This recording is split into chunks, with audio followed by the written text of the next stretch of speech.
এই মুহূর্তে সল্টলেকের দিকে নজর রেখেছি আনন্দলোক হাসপাতাল, আর সেই হাসপাতালে আগুন। যে ছবি আপনারা দেখছেন, দাউ দাউ করে জ্বলছিল আগুন। করুণাময়ীর কাছে আনন্দলোকে আগুন। হাসপাতালের দোতলা থেকে এই আগুন ছড়ায়। ঘটনাস্থলে একাধিক ইঞ্জিন এই মুহূর্তে রয়েছে। আমার সঙ্গে আমার প্রতিনিধি রয়েছে অমিত, অমিতের সঙ্গে কথা বলবো। অমিত, যে বিষয়টা প্রথমেই জানতে চাইবো যে এই মুহূর্তে দমকলের কটি ইঞ্জিন কাজ করছে, ঠিক কোন সময় এই আগুনটা লাগে, কতক্ষণ অতিক্রান্ত, এবং এই মুহূর্তের পরিস্থিতি জানতে চাইবো। প্রথমেই তোমাকে জানিয়ে রাখবো যে আনন্দলোক হাসপাতালে যে অগ্নিকাণ্ডের ঘটনা ঘটেছে সকাল 9:45 এই মুহূর্তে আগুন পুরোপুরি নেভানো সম্ভব হয়েছে।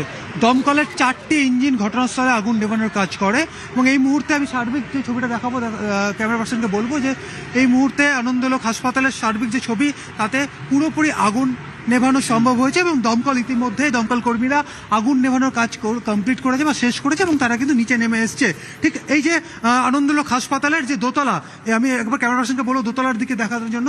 এখানে ক্যাথ ল্যাবে আগুন প্রথম লক্ষ্য করা যায় এবং ক্যাথ ল্যাবটি পুরোপুরি ভস্মীভূত হয়ে গেছে এবং দোতলার এই ক্যাথ ল্যাবের ভেতরেই আগুন অ্যারেস্ট করা হয় বা ফায়ার সেখানে অ্যারেস্ট করা হয়, অন্যত্র যাতে ছড়িয়ে না পড়ে সেই জন্যই দমকলের 4টি ইঞ্জিন আগুন নেভানোর কাজ করে এবং একই সঙ্গে এই আনন্দলোক হাসপাতালের যে ফায়ার এক্সটিংগুইশ বা অগ্নি নির্বাপক যে সামগ্রী বা সিস্টেম ছিল তা দিয়ে কিন্তু আগুন নিয়ন্ত্রণে আনা হয়। অন্যদিকে প্রচণ্ড ধোঁয়ায় কিন্তু ভরে গিয়েছিল এবং আরও একটি আপডেট দিয়ে রাখবো রোগীর পরিজন বা রোগীদের পরিবারের জন্য, যেখানে 44 জন ভর্তি ছিল এই হাসপাতালে।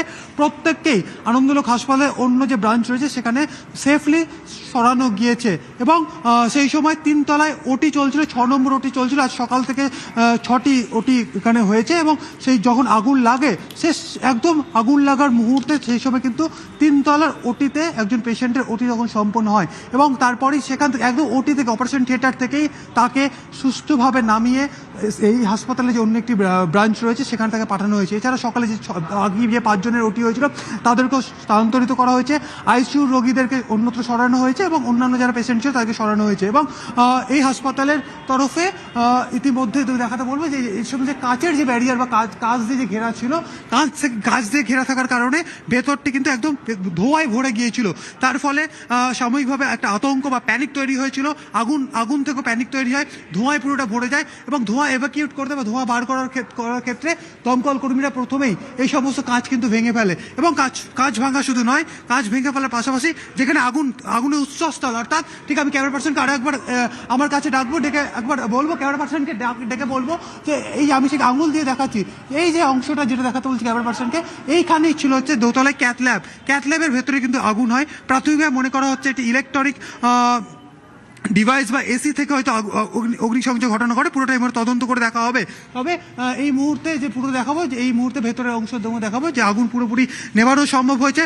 প্রত্যেককে সেফলি, অর্থাৎ 44 জন এই হাসপাতালে ভর্তি ছিল, প্রত্যেককে সুষ্ঠুভাবে বার করে নিয়ে যাওয়া হয়েছে এবং হাসপাতাল কর্তৃপক্ষ একটা অভিযোগ করছেন দমকলের বিরুদ্ধে যে 9:45 আগুনের ঘটনা ঘটলেও দমকল আসতে নাকি দেরি করেছে এবং দমকল আসার পর দমকলের যে টেন্ডার প্রথমে এসে তাতে জল ছিল না। যদিও দমকলের যিনি স্টেশন ম্যানেজার রয়েছেন তিনি পুরো অভিযোগ কিন্তু নস্যাৎ করেছেন। তিনি বলছেন একদম খবর পাওয়ার পরই তাদের তরফে এখানে দমকল ইঞ্জিন পাঠানো হয় এবং দমকলের 4টি ইঞ্জিনের চেষ্টায় 9:45 থেকে এই মুহূর্তে সেই ছবি আমরা দেখতে পাচ্ছি এবং যারা ভর্তি ছিলেন রোগীরা তাদেরও নিরাপদে অন্য যে আনন্দলোক হাসপাতালের অন্য যে রয়েছে হাসপাতাল সেখানে স্থানান্তর করা সম্ভব হয়েছে।